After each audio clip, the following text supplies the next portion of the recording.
நம்ம unit 14 give ரீசன்ல first question minerals cannot be passively absorbed by the roots அப்படின்னு சொல்றாங்க. இப்போ இந்த மினரல்ஸ் வந்து ரூட்ல பாசிவா அப்சர்வ் ஆகாது அப்படின்றாங்க. இப்போ நம்ம அதை பார்க்கலாம். பாசிவ்லி அப்சர்வ்னா என்னன்னு முதல்ல ஃபர்ஸ்ட் பார்க்கலாம். இப்போ எனர்ஜியே யூஸ் பண்ணாம ஒரு பொருள் வந்து மூவ் ஆகுது அப்படின்னா அதுதான் வந்து பாசிவ்லி அப்சர்வ். ஓகேவா? இப்போ இந்த கொஸ்டின்ல நார்மலா பிளான்ட்ல சாயில்ல மினரல்ஸோட கான்சென்ட்ரேஷன் வந்து கம்மியாக தான் இருக்கும். ஆனால் அதுவே வந்து அந்த ரூட் செல்குள்ள பார்த்தோம்னா அந்த கான்சென்ட்ரேஷன் வந்து அங்கே அதிகமாக இருக்கும். கரெக்டா? ஸோ இப்போ கம்மியான இடத்துல இருந்து அதிகமான இடத்துக்கு போகணும். ஆனால் இது வந்து இந்த பாசிவ்லி அப்சார்ப்ல நடக்காது. ஸோ இந்த மாதிரி நேரத்தில் இந்த மாதிரி மூவ்மெண்ட் வந்து பாசிவ் அப்சார்ப்ஷன்ல நடக்காதா?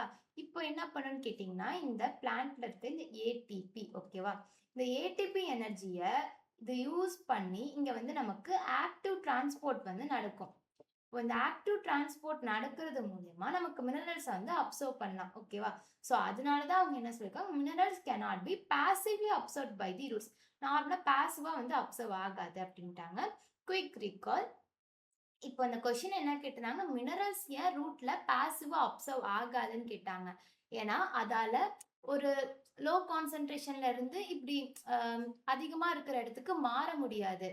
ஆனா அதுக்காக அது ஏடிபி யூஸ் பண்ணி ஆக்டிவ் டிரான்ஸ்போர்ட் ஆகும். அதனாலதான் இந்த கொஸ்டின்ல minerals cannot be passively absorbed by the roots அப்படின்னு சொல்லியிருக்காங்க. தேங்க்யூ.